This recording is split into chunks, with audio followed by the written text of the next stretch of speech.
ತಾನೇ ನನಿತಾನ.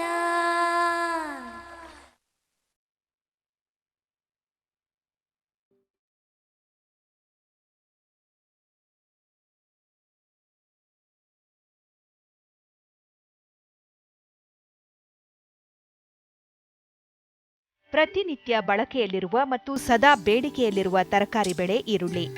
ಸಾಂಬಾರ್ ಈರುಳ್ಳಿ, ಕೆಂಪು ಈರುಳ್ಳಿ, ಬಿಳಿ ಈರುಳ್ಳಿ ಹೀಗೆ ವಿವಿಧ ಬಗೆಯ ಈರುಳ್ಳಿಗಳಿವೆ.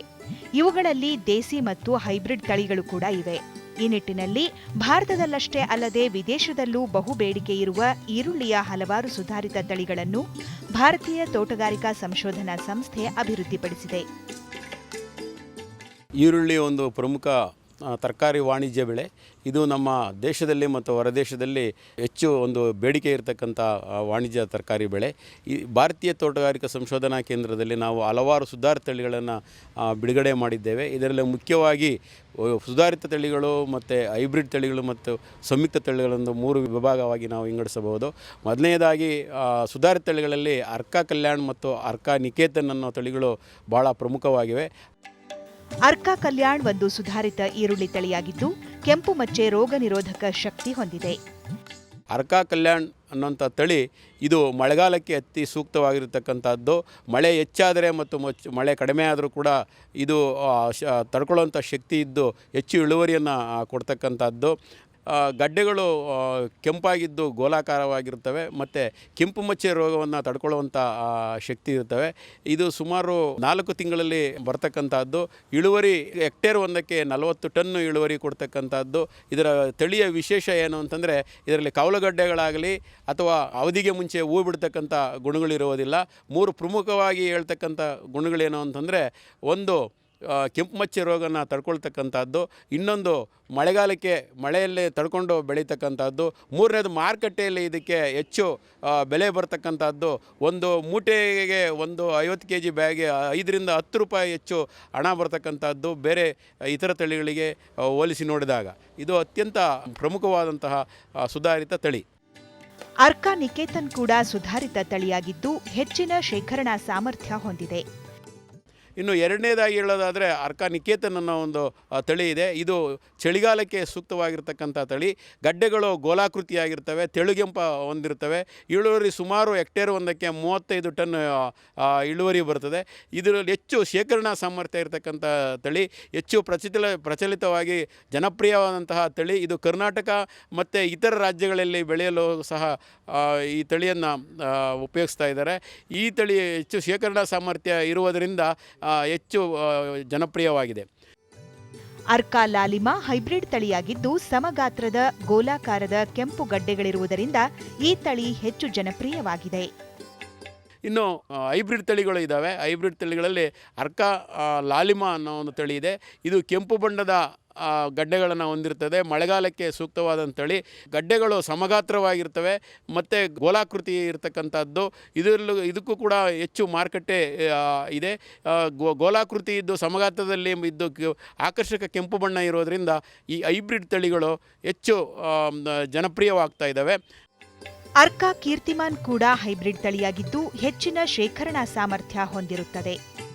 ಅರ್ಕಾ ಕೀರ್ತಿಮಾನ್ ಅನ್ನೋ ಒಂದು ತಳಿ ಇದೆ. ಇದು ಮಳೆಗಾಲಕ್ಕೆ ಬೆಳೆಯಲು ಸೂಕ್ತವಾಗಿರ್ತಕ್ಕಂಥ ತಳಿ. ಇದು ಹೆಚ್ಚು ಶೇಖರಣಾ ಸಾಮರ್ಥ್ಯ ಇರತಕ್ಕಂಥದ್ದು. ತಿಳಿಗೆಂಪು ಇದ್ದು ಗೋಲಾಕೃತಿ ಇರತಕ್ಕಂಥ ತಳಿ. ಈ ತಳಿಯನ್ನು ಚಳಿಗಾಲದಲ್ಲಿ ಬೆಳೀಲಿಕ್ಕೆ ಸೂಕ್ತವಾಗಿರ್ತಕ್ಕಂಥದ್ದು. ಇದು ಕೂಡ ಹೆಚ್ಚು ಶೇಖರಣಾ ಸಾಮರ್ಥ್ಯ ಇರುವುದರಿಂದ ಜನಪ್ರಿಯವಾಗ್ತಾ ಇದೆ. ಹೈಬ್ರಿಡ್ ತಳಿಗಳ ಇಳುವರಿ ಸುಧಾರಿತ ತಳಿಗಳಿಗಿಂತ ಸುಮಾರು 75% ಜಾಸ್ತಿಯಾಗಿರ್ತದೆ. ಅರ್ಕಾ ಲಾಲಿಮಾ ಮತ್ತು ಅರ್ಕಾ ಕೀರ್ತಿಮಾನ್ ತಳಿಗಳು ಹೆಕ್ಟೇರಿಗೆ 45 ರಿಂದ 50 ಟನ್ ಇಳುವರಿಯನ್ನು ಕೊಡ್ತವೆ. ಅರ್ಕಾ ಭೀಮ್ ಸಂಯುಕ್ತ ತಳಿಯಾಗಿದ್ದು ರೈತರು ಸ್ವತಃ ಬೀಜೋತ್ಪಾದನೆ ಮಾಡಿಕೊಳ್ಳಬಹುದು. ಹೆಚ್ಚಿನ ಶೇಖರಣಾ ಸಾಮರ್ಥ್ಯ ಮತ್ತು ರೋಗ ನಿರೋಧಕ ಶಕ್ತಿ ಹೊಂದಿರುವುದು ಈ ತಳಿಯ ವಿಶೇಷತೆ. ಇನ್ನು ಸಂಯುಕ್ತ ತಳಿ ಇದರಲ್ಲಿ ಸಿಂಥೆಟಿಕ್ ಅಂತ ಹೇಳ್ತೇವೆ. ಇದರಲ್ಲಿ ಅರ್ಕಾ ಬೀಮ್ ಅನ್ನೋ ಒಂದು ತಳಿಯನ್ನು ನಾವು ಅಭಿವೃದ್ಧಿಪಡಿಸಿದ್ದೇವೆ. ಇದು ಸುಧಾರಿತ ತಳಿಗಳು ಮತ್ತು ಹೈಬ್ರಿಡ್ ತಳಿಗಳ ಮಧ್ಯೆ ಇರತಕ್ಕಂಥ ತಳಿ. ರೈತರು ಬೀಜವನ್ನು ತಾವೇ ಬೆಳ್ಕೊಳ್ಬೋದು. ಇದು ಕೆಂಪು ಬಣ್ಣದಾಗಿದ್ದು ಗೋಲಾಕೃತಿ ಇರತಕ್ಕಂಥ ತಳಿ. ಇಳುವರಿ ಸುಮಾರು ಹೆಕ್ಟೇರ್ ಒಂದಕ್ಕೆ 45 ಟನ್ ಬರ್ತಕ್ಕಂಥದ್ದು. ಶೇಖರಣಾ ಸಾಮರ್ಥ್ಯ ಇದೆ. ರೋಗವನ್ನು ತಡ್ಕೊಳ್ತಕ್ಕಂಥ ಶಕ್ತಿಯನ್ನು ಸಹ ಹೊಂದಿದೆ. ಅರ್ಕಾ ಕಲ್ಯಾಣ್ ತಳಿಯು ಬೆಳೆಯಲು ಮಳೆಗಾಲ ಸೂಕ್ತವಾಗಿದೆ. ಅಂದರೆ ಮೇ ಜೂನ್ ತಿಂಗಳಲ್ಲಿ ಬೆಳೆಯಲಿಕ್ಕೆ ಸೂಕ್ತವಾಗಿರ್ತಕ್ಕಂಥದ್ದು. ಅರ್ಕಾ ನಿಕೇತನ್ ತಳಿಯು ಚಳಿಗಾಲದಲ್ಲೇ ಬೆಳೆಯಲಿಕ್ಕೆ ಸೂಕ್ತವಾಗಿರ್ತಕ್ಕಂಥದ್ದು. ಅಕ್ಟೋಬರ್ ನವಂಬರಲ್ಲಿ ಬೆಳೆಯಲು ಸೂಕ್ತ ಕಾಲ. ಇನ್ನು ಸಿಂಥೆಟಿಕ್ ಅರ್ಕಾ ಬೀಮ್ ತಳಿಯು ನೀವು ಚಳಿಗಾಲದಲ್ಲಿ ಬೆಳೆಯಲಿಕ್ಕೆ ಸೂಕ್ತವಾಗಿದೆ. ಇನ್ನು ಅಕ್ಟೋಬರ್ ನವಂಬರ್ ತಿಂಗಳಲ್ಲಿ ಯಶಸ್ವಿಯಾಗಿ ಬೆಳೆಯಬಹುದು. ಬಿತ್ತನೆ ಬೀಜ ನಾಟಿ ಮಾಡೋದಾದರೆ ಸುಮಾರು 2 kg ಬೀಜ ಬೇಕಾಗ್ತದೆ. ಇನ್ನು ಕೈಯಲ್ಲಿ ಚೆಲ್ಲೋದಾದರೆ 3 ರಿಂದ 4 kg ಬೀಜ ಬೇಕಾಗ್ತದೆ. ಮತ್ತು ಈ ಕೂರಿಗೆ ಬಿತ್ತನೆ ಆದರೆ 2 kg 1.5 ರಿಂದ 2 kg ಸಾಕಾಗ್ತದೆ. ಆಸಕ್ತ ರೈತ ಬಾಂಧವರು ತಮಗೆ ಬೇಕಾದ ಗುಣಮಟ್ಟದ ಈರುಳ್ಳಿ ಬೀಜಗಳನ್ನು ಪಡೆದು ಸೂಕ್ತ ರೀತಿಯಲ್ಲಿ ಕೃಷಿ ಕೈಗೊಂಡರೆ ಹೆಚ್ಚಿನ ಆದಾಯ ಗಳಿಸಬಹುದಾಗಿದೆ. ಬಿತ್ತನೆ ಬೀಜಗಳು ಭಾರತೀಯ ತೋಟಗಾರಿಕಾ ಸಂಶೋಧನಾ ಕೇಂದ್ರದಲ್ಲಿ ಸಾಕಷ್ಟು ದಾಸ್ತಾನು ಇರೋದರಿಂದ ರೈತರು ಇಲ್ಲಿಂದ ಪಡಿಬೋದು. ಮತ್ತು ಕೃಷಿ ವಿಶ್ವವಿದ್ಯಾಲಯ ಧಾರವಾಡ ದಲ್ಲೂ ಸಹ ಸಾಕಷ್ಟು ದಾಸ್ತಾನು ಇರೋದರಿಂದ ರೈತರು ಅಲ್ಲಿಂದ ಪಡ್ಕೊಳ್ಬೋದು.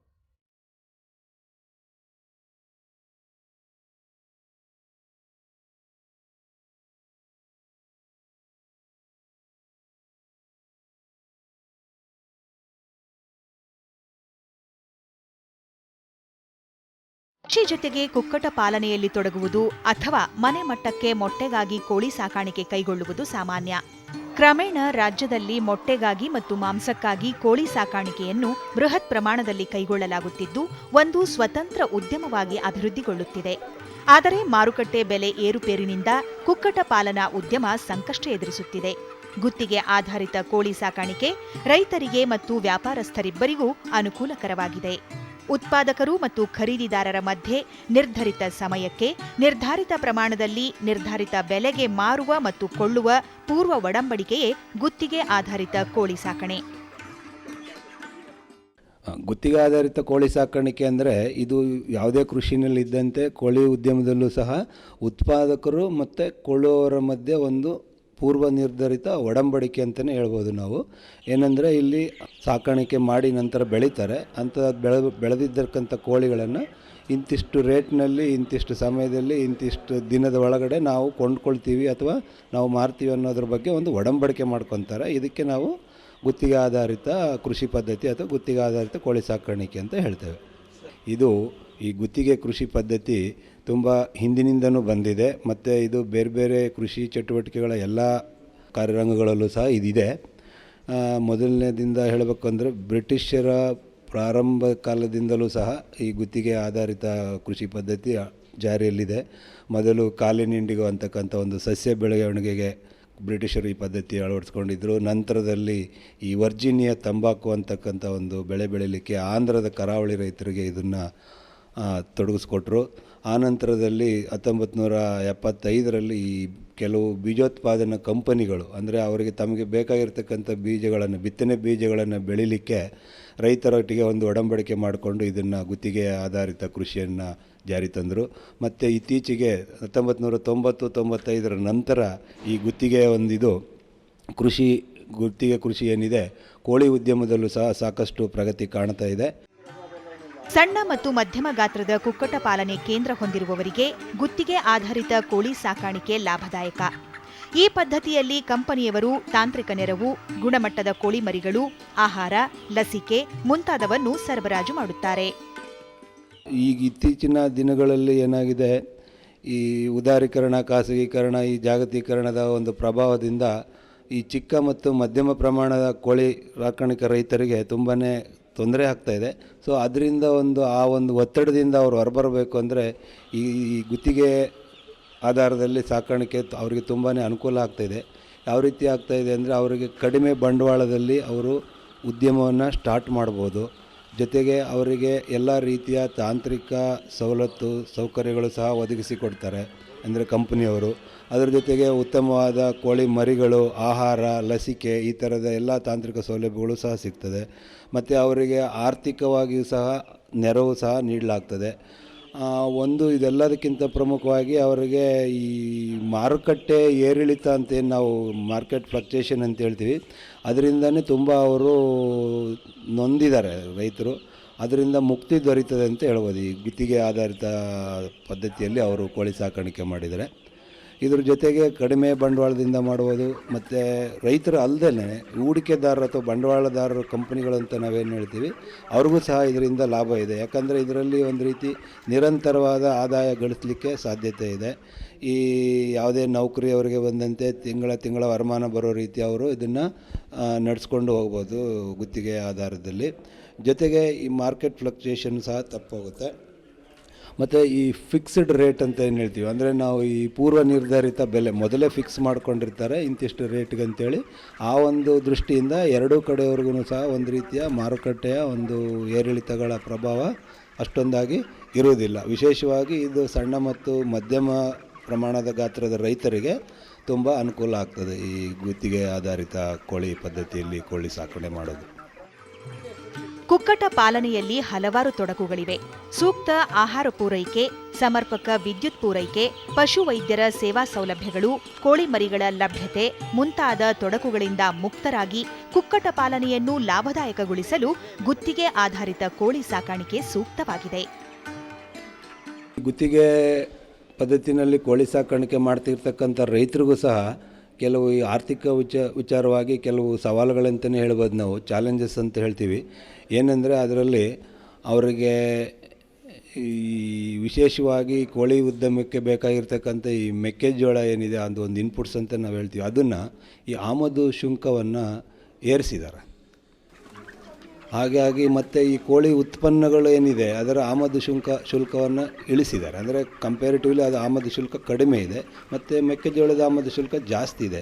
ಇವೆರಡೂ ಈ ರೈತರಿಗೆ ಒಂದು ವಿಶೇಷವಾದ ಆರ್ಥಿಕ ಸವಾಲು ಅಂತಲೇ ಹೇಳ್ಬೋದು. ಇದ್ರ ಜೊತೆಗೆ ಕೋಳಿ ಉತ್ಪನ್ನಗಳನ್ನು ಮಾರಾಟ ಮಾಡೋದ್ರ ಜೊತೆಗೆ ಈ ಮಾರಾಟ ತೆರಿಗೆಯೂ ಸಹ ಅವರಿಗೆ ಅಧಿಕವಾಗಿರೋದ್ರಿಂದ ಇವೆಲ್ಲ ಆರ್ಥಿಕ ಸವಾಲುಗಳನ್ನು ಅವರು ಎದುರಿಸಬೇಕಾಗುತ್ತೆ. ಸೊ ಇವೆಲ್ಲ ದೃಷ್ಟಿನಲ್ಲಿ ಇಂಥ ಆರ್ಥಿಕ ಸವಾಲುಗಳನ್ನು ಎದುರಿಸಲಿಕ್ಕೆ ಶಕ್ತಿ ಇಲ್ಲದೇ ಇರತಕ್ಕಂಥ ಚಿಕ್ಕ ಮತ್ತು ಮಧ್ಯಮ ಪ್ರಮಾಣದ ಗಾತ್ರದ ರೈತರಿಗೆ ಈ ಒಂದು ಗುತ್ತಿಗೆ ಆಧಾರದಲ್ಲಿ ಕೋಳಿ ಸಾಕೋದ್ರಿಂದ ಅವರಿಗೆ ತುಂಬಾ ಅನುಕೂಲ ಆಗ್ತದೆ. ಮತ್ತು ಈ ಕೋಳಿ ಸಾಕಾಣಿಕೆಯಲ್ಲಿ ಕೆಲವಾರು ನಾವೇನು ಕನ್ಸ್ಟ್ರೈನ್ಸ್ ಅಂತ ತೊಡಕುಗಳು ಅಂತ ಹೇಳ್ತೀವಿ ಅವು ಇದ್ದಾವೆ. ಉದಾಹರಣೆಗೆ ಹೇಳ್ಬೇಕಂದ್ರೆ ಮೊದಲನೇದಾಗಿ ಈ ಮಾರ್ಕೆಟ್ ಫ್ಲಕ್ಚುಯೇಷನು, ಒಂದು ಸಾರಿ 60 ರೂಪಾಯಿ ಕೆ ಜಿ ಇದ್ದರೆ ಒಂದು ಸಾರಿ 30 ರೂಪಾಯಿ ಆಗ್ತದೆ, ಇನ್ನೊಂದು ಸಾರಿ 90 ರೂಪಾಯಿ. ಅಂದರೆ ಈ ಥರ ಏರಿಳಿತಗಳು ತುಂಬ ಇದ್ದಾವೆ. ಸೊ ಇದರಿಂದ ಅವರು ಮುಕ್ತಿ ಪಡಿಬೇಕಂದ್ರೆ ಇದು ಒಂದು ಸುಲಭ ಮಾರ್ಗ. ಸೊ ಈ ಪ್ರಮುಖವಾಗಿರ್ತಕ್ಕಂಥ ತೊಡಕುಗಳು ಇದು ಮಾರ್ಕೆಟ್ ಫ್ಲಕ್ಚುಯೇಷನು ಪ್ಲಸ್ ಕೋಳಿಗಳಿಗೆ ಬರ್ತಕ್ಕಂಥ ರೋಗಗಳಿಂದ ಅನೇಕ ಸಾರಿ ಸಾಕಷ್ಟು ರೀತಿಯ ಮರಣ ಅಥವಾ ಮಾರ್ಟಾಲಿಟಿ ಆಗತಕ್ಕಂಥ ಸಂಭವ ಇರೋದ್ರಿಂದ ಆ ಒಂದು ನಷ್ಟವೂ ಸಹ ಅವರಿಗೆ ಆಗ್ತದೆ. ಇದ್ರ ಜೊತೆಗೆ ಇನ್ನೂ ಒಂದು ಪ್ರಮುಖವಾದ ತೊಡಕು ಅಂದರೆ ಈ ಕೋಳಿ ಉದ್ಯಮದಲ್ಲಿ ಕೋಳಿ ಸಾಕಾಣಿಕೆದಾರರಿಗೆ ವಿದ್ಯುತ್ ಶಕ್ತಿ ಸರಬರಾಜು. ಅದೇನಾಗಿದೆ, ವಿದ್ಯುತ್ ಶಕ್ತಿ ಒಂದು ಅಸಮರ್ಪಕ ಸರಬರಾಜಿದೆ. ಅದರ ಜೊತೆಗೆ ಅವರಿಗೆ ಈ ವಾಣಿಜ್ಯ ದರದಲ್ಲಿ ರೇಟ್ ಫಿಕ್ಸ್ ಮಾಡಿದ್ದಾರೆ. ಅಂದರೆ ಬೇರೆ ಇತರೆ ರೈತರಿಗೆ ನೀಡ್ತಕ್ಕಂಥ ಆ ಒಂದು ಟ್ಯಾರಿಫಲ್ಲಿ ಅವ್ರಿಗೆ ವಿದ್ಯುತ್ ಶಕ್ತಿ ದೊರಕ್ತಾ ಇಲ್ಲ. ಮತ್ತು ಕೆಲವೊಂದು ಸಾರಿ ಅವರಿಗೆ ಬೇಕಾದಂಥ ಸಂದರ್ಭದಲ್ಲಿ ಸಮಯಕ್ಕೆ ಸರಿಯಾಗಿ ಈ ಒಂದು ದಿನದ ಕೋಳಿ ಮರಿಗಳಂತ ನಾವೇನು ಹೇಳ್ತೀವಿ ಡೇ ಓಲ್ಡ್ ಚಿಕ್ಸ್, ಅದು ಅವೈಲಬಿಲಿಟಿನೂ ಅವರಿಗೆ ಕಡಿಮೆ ಇದೆ. ಇನ್ನು ಇದ್ರ ಜೊತೆಗೆ ಇನ್ನೂ ಒಂದು ತೊಡಕು ಅವ್ರು ಕಾಣಿಸ್ಕೊಳ್ಳೋದು ಅಥವಾ ಇರೋದು ಅಂದರೆ ವಿಶೇಷವಾಗಿ ಪಶುವೈದ್ಯ ಸೇವಾ ಸೌಲಭ್ಯಗಳು. ಅದರಲ್ಲೂ ಬೇರೆ ಇತರೆ ಜಾನುವಾರುಗಳಿಗೆ ನಮ್ಮ ಪಶು ಚಿಕಿತ್ಸಾಲಯಗಳಿಂದ ಸಿಗ್ತಕ್ಕಂಥ ಸೌಲಭ್ಯ ಈ ಕೋಳಿ ಸಾಕಾಣಿಕೆದಾರರಿಗೆ ತುಂಬಾ ಕಡಿಮೆ ಅಂತಲೇ ಹೇಳ್ಬೋದು. ಯಾಕಂದರೆ ಅವರಿಗೆ ಗೌರ್ಮೆಂಟ್ ಸೆಕ್ಟ್ರ್ ಅಥವಾ ಸರ್ಕಾರಿ ಕಡೆಯಿಂದ ಪಶುವೈದ್ಯ ಸೇವೆಗಳ ಲಭ್ಯತೆ ತುಂಬಾ ಕಡಿಮೆ ಇದೆ. ಅದ್ರ ಜೊತೆಗೆ ಈ ವಿಸ್ತರಣಾ ಸಲಹಾ ಸೇವೆಗಳು ಅಂತ ನಾವೇನು ಹೇಳ್ತೀವಿ ಎಕ್ಸ್ಟೆನ್ಷನ್ ಅಡ್ವೈಸರಿ ಸರ್ವಿಸಸ್ ಅಂತ, ಅದು ಸಹ ಅವರಿಗೆ ತುಂಬ ಕಡಿಮೆನೇ ಇದೆ. ಸೊ ಇಷ್ಟೆಲ್ಲವನ್ನು ಅವರು ಈ ಎಲ್ಲ ತೊಡಕುಗಳಿಂದ ಮುಕ್ತರಾಗಿ ಹೊರಬಂದು ಅವರ ಆರ್ಥಿಕ ಮಟ್ಟ ಸುಧಾರಿಸ್ಕೊಂಡು ಕೋಳಿ ಉದ್ಯಮವನ್ನು ಸುಸ್ಥಿರವಾಗಿ ಒಳ್ಳೆ ರೀತಿಯಲ್ಲಿ ನಡೆಸ್ಕೊಂಡು ಹೋಗ್ಬೇಕು ಅನ್ನೋದಾದರೆ ಈ ಗುತ್ತಿಗೆ ಆಧಾರದಲ್ಲಿ ಕೋಳಿ ಸಾಕಾಣಿಕೆ ಮಾಡ್ತಕ್ಕಂಥದ್ದು ಒಂದು ಉತ್ತಮ ಮಾರ್ಗ ಅಂತ ಹೇಳ್ಬೋದು. ಮತ್ತು ಈ ಕೋಳಿ ಸಾಕಾಣಿಕೆಯನ್ನು ಕೆಲವು ಅಧ್ಯಯನಗಳು ಹೇಳಿದೆ, ಅಂದರೆ ಕಂಪನಿಗಳು ಜಾಸ್ತಿ ಲಾಭ ಮಾಡ್ಕೊಳ್ತವೆ, ರೈತರಿಗೆ ಲಾಭ ಕಡಿಮೆ ಅಂಥೇಳಿ. ಅದು ಅಷ್ಟೊಂದು ನಾವು ಇನ್ನೂ ಸ್ಟಡೀಸ್ ಆಗಬೇಕಾಗಿದೆ ಅದರ ಬಗ್ಗೆ. ಕೆಲವಾರು ಅಧ್ಯಯನಗಳು ಆ ಥರ ಹೇಳಿದ್ದಾರೆ. ಆದರೆ ನಮ್ಮ ಒಂದು ಅಧ್ಯಯನದಲ್ಲಿ ನಾವು ನೋಡ್ಕೊಂಡಿರೋದಂದರೆ ಸರಿಯಾದ ರೀತಿಯಲ್ಲಿ ಇವರು ಕೋಳಿ ಸಾಕಾಣಿಕೆ ಅಥವಾ ನಿರ್ವಹಣೆಯನ್ನು ಮಾಡ್ಕೊತ ಹೋದರೆ ಪರಸ್ಪರರಿಬ್ಬರೂ ಸಹ ಲಾಭ ಹೊಂದ್ಬೋದು. ಅಂದರೆ ನಾವೇನು ವಿನ್ ವಿನ್ ಸಿಚುವೇಶನ್ ಅಂತೇನು ಹೇಳ್ತೀವಿ, ಇಬ್ಬರಿಗೂ ಸಹ ಲಾಭ ಹೊಂದಲಿಕ್ಕೆ ಸಹಾಯ ಇದೆ, ಇದರಲ್ಲಿ ಮಾರ್ಗನೂ ಇದೆ. ಪ್ರಸ್ತುತ ಕೇವಲ ಮಾಂಸದ ಕೋಳಿ ಸಾಕಾಣಿಕೆಗೆ ಮಾತ್ರ ಗುತ್ತಿಗೆ ಆಧಾರದ ಕೋಳಿ ಸಾಕಾಣಿಕೆ ಸೌಲಭ್ಯವಿದೆ. ರೈತ ಬಾಂಧವರು ಮತ್ತು ಆಸಕ್ತರು ಇದರ ಸದುಪಯೋಗ ಪಡೆದು ಸೂಕ್ತ ರೀತಿಯಲ್ಲಿ ಕೋಳಿ ಸಾಕಾಣಿಕೆ ಮಾಡಿ ಹೆಚ್ಚಿನ ಆದಾಯ ಗಳಿಸಬಹುದು. ಕಾಂಟ್ರಾಕ್ಟ್ ಕೋಳಿ ಸಾಕಾಣಿಕೆಯಲ್ಲಿ ವಿಶೇಷವಾಗಿ ಇದು ಮಾಂಸದ ಕೋಳಿಗಳಿಗೆ ಅಷ್ಟೇ ಸೀಮಿತವಾಗಿದೆ. ಹಂಗಾಗಿ ಮಾಂಸದ ಕೋಳಿಗಳಲ್ಲಿ ಅನೇಕ ತಳಿಗಳಿದ್ದಾವೆ. ಗುತ್ತಿಗೆ ಆಧಾರಿತ ಕೋಳಿ ಸಾಕಾಣಿಕೆಯಲ್ಲಿ ರೈತರು ಖಂಡಿತವಾಗಲೂ ಸಹ ಲಾಭ ಪಡಿಬೋದು. ನಾನು ಆಗಲೇ ಹೇಳಿದಂತೆ ಅವರು ಕೆಲವಾರು ಷರತ್ತುಗಳನ್ನು ಹಾಕಿರ್ತಾರೆ. ಅದಕ್ಕೆ ತಕ್ಕಂತೆ ಇವರು ನಿರ್ವಹಣೆ ಮಾಡ್ಕೊತ ಹೋದರೆ ಅವರಿಗೆ ಏನು ಅವರು ನಿರ್ಧಾರ ಮಾಡಿದ್ದಕ್ಕಿಂತಲೂ ಹೆಚ್ಚಿನ ಬೆಲೆಯನ್ನು ನೀಡ್ತಕ್ಕಂಥ ಸಂದರ್ಭಗಳು ಸಹ ಇದ್ದಾವೆ. ಅಂದರೆ ಅವರಿಗೆ ಗ್ರೋಯಿಂಗ್ ಚಾರ್ಜಸ್ ಅಂತೇಳಿ ಫಿಕ್ಸೆಡ್ ಚಾರ್ಜಸ್ ಕೊಡ್ತಾರೆ. ಇಷ್ಟು 1 kg ಮಾಂಸ ಉತ್ಪತ್ತಿ ಮಾಡಲಿಕ್ಕೆ ಅಥವಾ 1 kg ಕೋಳಿಯನ್ನು ಬೆಳೀಲಿಕ್ಕೆ ನೀವು ಕರೆಕ್ಟಾಗಿ ಬೆಳೆದರೆ ನಾವು ಉದಾಹರಣೆಗೆ ಈಗ ₹3.85 ಪರ್ kg ಅಂತ ಫಿಕ್ಸ್ ಮಾಡಿದ್ದಾರೆ. ಇವರು ಅದಕ್ಕಿಂತ ₹60 ಒಳಗಡೆ ಅಷ್ಟು ಬೆಳೀಬೇಕು.